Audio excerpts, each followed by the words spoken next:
Salut, c'est Pierre, j'espère que vous allez bien. Je suis content de vous retrouver dans cette nouvelle vidéo.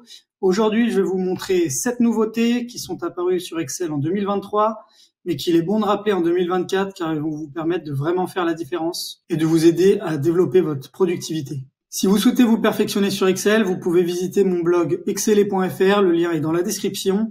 Vous pouvez aussi me confier une mission pour que je fasse les fichiers Excel à votre place pour avoir un fichier optimisé et automatisé. Si vous aimez le contenu que je fais, je vous invite à liker la vidéo, à vous abonner, à activer la cloche des notifications et surtout à partager cette vidéo. Et si vous avez des questions, vous pouvez me laisser des commentaires dans l'espace commentaires. Allez, on passe tout de suite à la vidéo. La première nouveauté, c'est de pouvoir faire des recherches simplement pour trouver n'importe quel outil ou n'importe quelle fonctionnalité d'Excel. Je vous montre ça tout de suite. Imaginez ici, vous voulez faire une liste, un menu déroulant, mais vous savez plus dans quel onglet c'est, vous passez du temps à chercher, alors qu'en fait c'est dans données, et ici validation des données. Mais si vous savez pas, vous mettez dans votre cellule, vous faites clic droit, et là, il se trouve juste au-dessus, tout en haut, une barre de recherche pour pouvoir chercher n'importe quel outil. Vous pouvez trouver l'outil de tri, vous pouvez trouver l'outil pour filtrer, et là nous cherchons validation des données. Ça vous ouvre la fenêtre de validation des données. Vous sélectionnez une liste et en source, vous allez récupérer vos statuts qui sont définis ici et vous faites entrer. Et maintenant, vous avez une liste déroulante. La deuxième nouveauté, c'est de pouvoir rechercher très rapidement ces feuilles et ces onglets ici. Quand vous avez un grand fichier comme celui-ci, c'est parfois compliqué de retrouver dans quelle feuille vous avez mis vos données, vous cherchez comme ça. Vous pouvez le faire d'une façon beaucoup plus simple et beaucoup plus rapide. Et c'est ça la nouveauté, vous allez dans Affichage. Et ici, dans Navigation, vous voyez, si je déplace ma tête, qu'il apparaît ici toutes les feuilles qui sont créées. Et quand vous cliquez sur une feuille, vous pouvez ouvrir toutes les données, tous les tableaux qui ont été créés à cet endroit-là. Vous voyez, ici, j'ai les notes. Dans les macros, ici, j'ai un tableau qui s'appelle macro, et ainsi de suite. Moi, je veux retourner dans une autre feuille. Je peux cliquer sur Commande TVA et j'y suis. La troisième nouveauté, c'est de pouvoir utiliser la visualisation avancée dans les paramètres d'Infobulle. Je vous montre ça tout de suite. En fait, c'est extrêmement pratique pour comprendre les formules dans un tableau et pouvoir en créer en comprenant ce qu'on fait.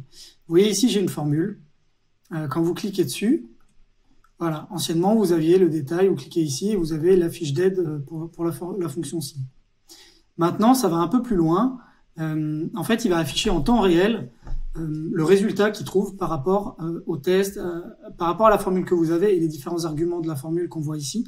Quand vous les sélectionnez, déjà, il va vous montrer dans la formule où ils sont situés et les résultats qu'ils renvoient. Vous voyez, la formule ci, c'est une formule où on fait un test logique. Et ensuite, si le test il est vérifié, la valeur vraie, alors on fait quelque chose, on fait une action. Si c'est faux, on fait une autre action. Donc vous voyez, si je clique sur test logique, il me dit, votre test logique, dans le cas de cette cellule, c'est si F3 inférieur à 100.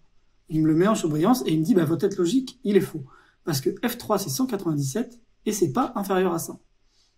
Donc si ça avait été vrai, qu'est-ce qu'il m'aurait mis? Il m'aurait mis non atteint, et si ça avait été faux, il m'aurait mis atteint.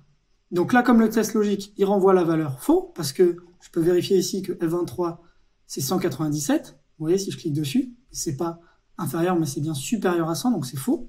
Donc il me met bien la valeur atteint. Et c'est comme ça, vous pouvez contrôler des grosses formules, vous pouvez vous retrouver dans des formules, parce que si vous cliquez ici, il vous dit, c'est la valeur ci faux, qui fait partie de la fonction ci.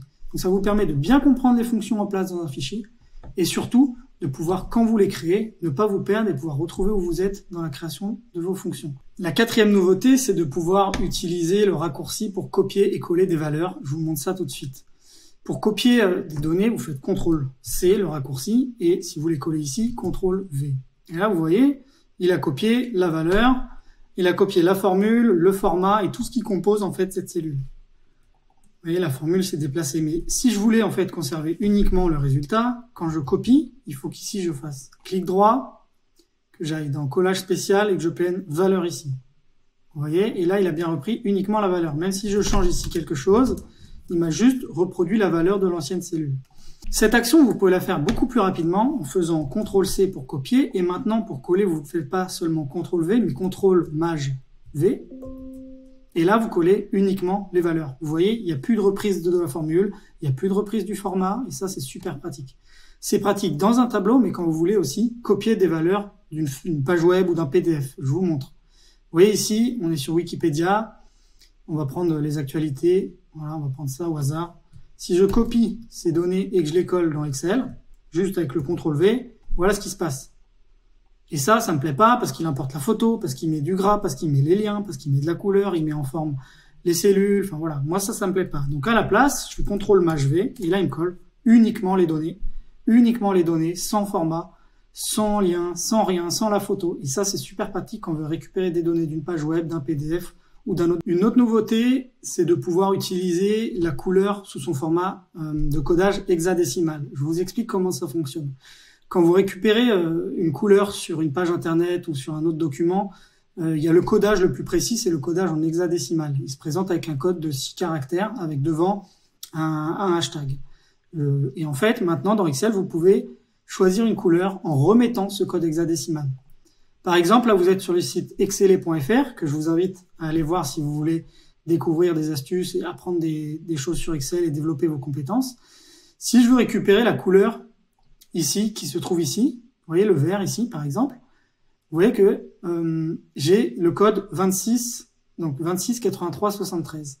Et bien, si je veux remettre exactement cette couleur dans Excel, par exemple sur le fond de ces cellules, je vais dans Accueil, je vais ici dans Autre couleur, et maintenant dans Personnaliser, vous voyez qu'il y a maintenant la possibilité de mettre ici un code hexadécimal. Voilà. Et là, j'ai copié-collé le code de tout à l'heure, et si je fais OK, j'ai exactement la bonne couleur. Donc ça, c'est super intéressant. Si vous voulez récupérer la couleur d'un logo, si vous voulez récupérer la couleur d'une page internet, la couleur d'un document, vous prenez la pipette pour trouver le code hexadécimal de votre couleur et ensuite, vous pouvez la renseigner directement. Partout où on pouvait mettre de la couleur avant, maintenant on peut le mettre avec le code hexadécimal. Et ça, la 6e nouvelle fonctionnalité qui a été ajoutée, c'est l'onglet ici Dessin qui vous permet de dessiner à la main. Ça paraît pas grand chose, mais pourtant pour faire ressortir des valeurs, c'est beaucoup plus intéressant de faire ça, ou encore mieux de faire ça, que de mettre le fond de la cellule en couleur, parce que mettre le fond de la cellule en couleur, malheureusement, ça ressort moins que quelque chose comme ça qui paraît brouillon et qui attire l'œil de quelqu'un. Vous avez la possibilité de gommer ici. Et vous avez aussi un petit stylo magique qui vous permet, par exemple, si vous voulez faire un hashtag, vous faites ça, entrez, et il vous dessine un hashtag. La dernière fonctionnalité que je voulais vous partager, la nouveauté, c'est de pouvoir utiliser le style de croquis dans les formes. Je vous montre ça tout de suite. Donc vous voyez, vous pouvez toujours insérer des formes dans Excel, par exemple cette étoile, je la mets par ici. Et dans le contour, on va mettre un contour rouge, par exemple, pour bien le faire ressortir. Voilà, fond jaune, contour rouge. C'est pas très beau, mais vous allez comprendre. Vous voyez ici, maintenant, il y a croquis qui est apparu et qui permet en fait de transformer des lignes en des formes un peu particulières, vous voyez, pour faire rendre vos formes un peu plus vivantes. Donc ça, c'est assez intéressant pour faire des graphiques un peu plus stylisés, qui font un peu plus manuels, qui permettent de sortir un peu de l'ordinaire. Et ce qui est super intéressant, c'est que ça marche également sur vos données. Imaginez, vous êtes, je sais pas, un enseignant, vous travaillez dans l'enseignement et vous souhaitez afficher un graphique pour montrer des résultats et vous voulez qu'il ait un style un petit peu cartoon, un petit peu dessiné. Vous prenez une police au hasard, on va prendre une manuscrite, par exemple ça, c'est pas mal. Et par exemple, pour vos barres ici, vous les sélectionnez et ensuite vous allez dans Format. On va dire que vous le mettez en bleu clair avec un contour en bleu beaucoup plus foncé. Et là, vous pouvez utiliser le croquis pour transformer un peu votre visuel et le rendre un peu plus esthétique. Donc, je ne sais pas ce que vous en pensez, mais je trouve que c'est assez sympa.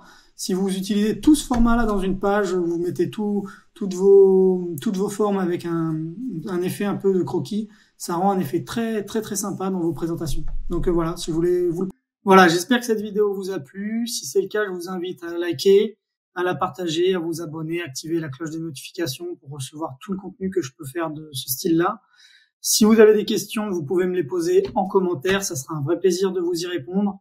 Et si vous souhaitez me partager vos fichiers pour que je travaille dessus, vous pouvez me contacter et me proposer une mission. Je vous dis à bientôt dans une prochaine vidéo. Allez, salut! J'espère que cette vidéo vous a plu, j'espère que ces 7 nouveautés vous permettront d'exceller en 2024. Si c'est le cas, je vous invite à liker la vidéo juste en dessous, à vous abonner, à activer la cloche des notifications et à partager ce contenu. Si vous avez des questions ou des commentaires, vous pouvez les inscrire dans les commentaires. Je me ferai un plaisir de les lire et de vous répondre. Et si jamais vous souhaitez me partager une mission. Et si jamais vous souhaitez me proposer une mission, vous pouvez me contacter pour me proposer une mission Et si jamais vous voulez que je fasse des fichiers Excel à votre place, vous pouvez me proposer une mission en tant que freelance Excel. Je vous souhaite une bonne journée et je vous dis à bientôt dans une prochaine vidéo.